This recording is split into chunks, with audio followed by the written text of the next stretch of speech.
Thumbs up. Hello, everyone. We'd like to welcome you to another Beamer Chat. Today, what we're going to do is we're going to talk about microcirculation and how important that is. And to do so, let me go ahead and share a couple of slides for you. There we are. All right. So your microcirculation, it's not just important. Instead, it is foundational to nearly every function of your body. And we know how important your circulation is because when you go in to see the doctor, what's the first thing that he does? He sends the nurse in, and what she does is he checks your blood pressure and your pulse. That's your circulation, right? And so, really, what they're taking a look at is how the heart is working. And here, gorgeous picture of the heart. As you can see, it has all of these different vessels that come off of it. And so we want to see how that works. But yet these major vessels, they're actually super highways to the rest of your body. So super highway, kind of like I-95. So that goes from Maine all the way down to Florida. And take a look at the superhighway in your body. Here's your heart, but you have a large artery that goes from your heart all the way up to your brain, okay, to the tip of your head. And then you've got another large artery that goes all the way down to the tip of your toes, like I-95, covering the entire country from top to bottom. We have another major arteries here, and kind of like what I-40 from North Carolina all the way to California. And if you see coming off the heart, we got this large artery here, and it branches off and it goes all the way down your right arm to the tips of your fingers in your right arm, and then all the way down your left arm to the tips of those fingers. So from side to side, top to bottom, these large vessels are like the main highways that take people from one side of the country to the other. But if you've ever traveled the country, you don't want to stay on the highway. The fun things happen with the exits, right? And so let's take a look at your vessels and how they're like maps. And there's all these exits. Now, an exit off the artery is just a smaller artery. And then that exits again into a smaller vessel called an arteriole. So these arteries bring the blood to the organs. And once it gets to the organs, it branches down into smaller and smaller vessels. And you can see, wow, how many vessels are found right here in your lungs, okay? And then down in here, we can see even more vessels in your organs, your vital organs, as it all branches down. Now, it goes even further because there are vessels that are even smaller than what we can see here. And as you can see in this depiction, it just branches off into a network even smaller and smaller. And these are called arterioles when they get really small, and they're going to branch off into a capillary, which is even smaller yet. And these are actually part of your microcirculation. And it gets its name because you can't see them with the naked eye. They are so small, you need a microscope. So in the earlier picture, we weren't even seeing the microcirculation. And did you know that there is 5 times more microcirculation than there is the regular circulation that you can see with your eye? So we're talking itty bitty small. But truly, what we find is it's here in the microcirculation where all the activity happens. This is where the magic happens. This is where life is created. So your whole entire circulatory system is designed for this function. Ready? Number 1, to get vital materials to your cells. And number 2, to take waste and toxins away from these cells. And so what we find here is a capillary bed, and you've got all these cells in between. And when you have good circulation coming through here, well, then you have plenty of oxygen here, and these cells are starting to produce energy, and they do so in an efficient way. They also begin to repair your tissues, and any inflammation or waste and toxins that are starting to be made in this area get washed away.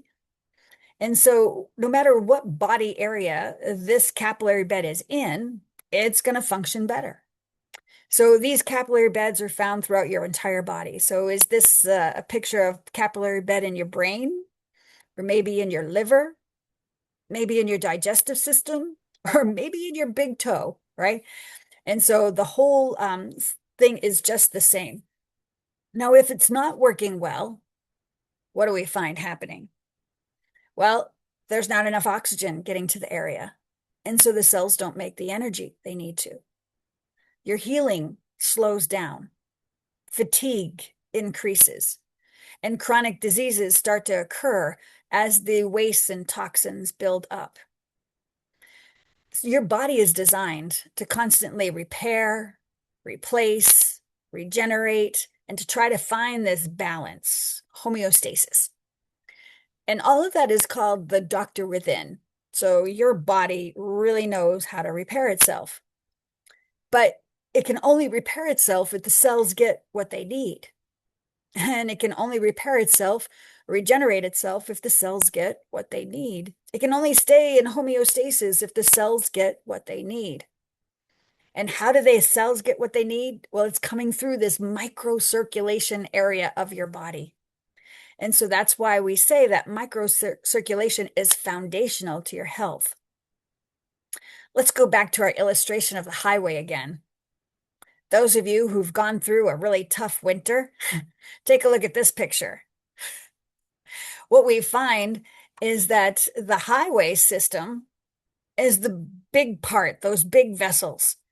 And keeping those large vessels open in your body and flowing, well, that's terrific. And that's really what the doctor is always looking at. Your blood pressure, your heart rate. He's got medications for these large vessels. He can do surgery on these large vessels.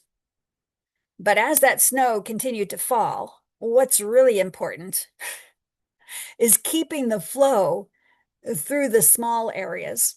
So those large highways branch down into neighborhoods, and then those roads get even smaller to your house. And what happens if this happens and there's no flow through that microcirculation? Well, deliveries, your Amazon delivery is not going to show up today, right? The trash doesn't get picked up and things start to break down. And that is the same thing that happens in your body. So we need to keep it flowing through these nooks and crannies. That's important for your own personal health. Now, what are some things that can slow down your microcirculation? Well, number one is aging. And what we find is as you age, that little pumping action, the vasomotion, the tone of your vessels, it starts to slow down. And so therefore you have less circulation through these areas.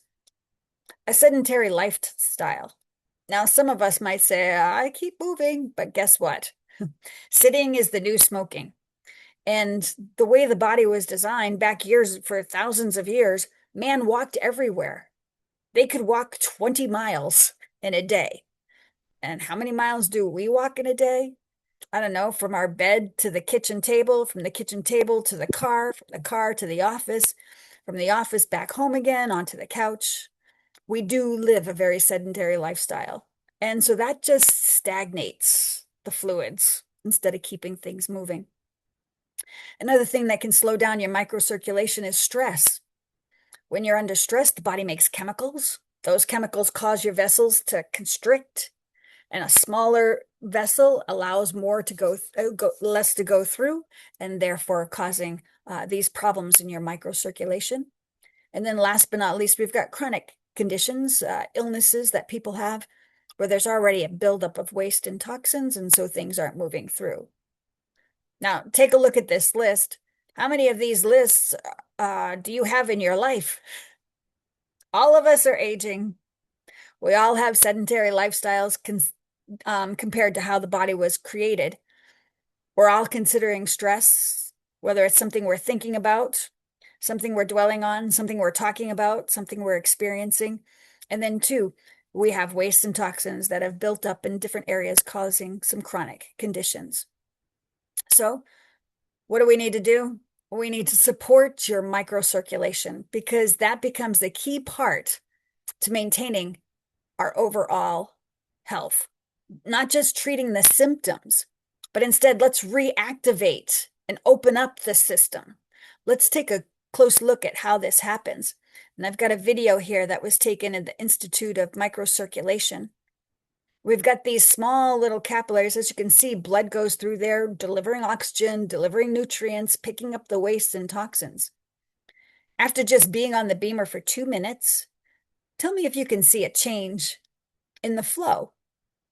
Things are moving a little bit better over here, right? And now let's take a look at it after 6 minutes and see what you can see. Wow, things are moving better, aren't they? And not only that, but the immune system has been stimulated because these white blood cells are doing what they need to do, figure out where they need to fight infection. And now here we are, the beamer has been turned off. 20 minutes have gone by, and we have an increase of circulation or flow through that microscopic area. So this isn't anything that you can detect, anything you can see. It's all microscopic, delivering to your cells, keeping them strong and healthy. Okay. And so when it comes right down to it, what kind of circulation would you like, right? The first picture or perhaps the last one? So really, for our takeaway for today, microcirculation is where health actually happens. It's not at an organ level, not at a tissue level, but it's right down in the little cellular microscopic level. And when you support that microcirculation, you're not just forcing the body to heal, but actually you are helping it to do what it's designed to do. So those of you who do have a beamer, I encourage continue to use it regularly, just 8 minutes twice a day. Take it out and use it because it's going to really help to get things through these nooks and crannies. And those of you who don't have one, well, continue to take in the information, continue to do your research, and see how your life is and how your life could be better.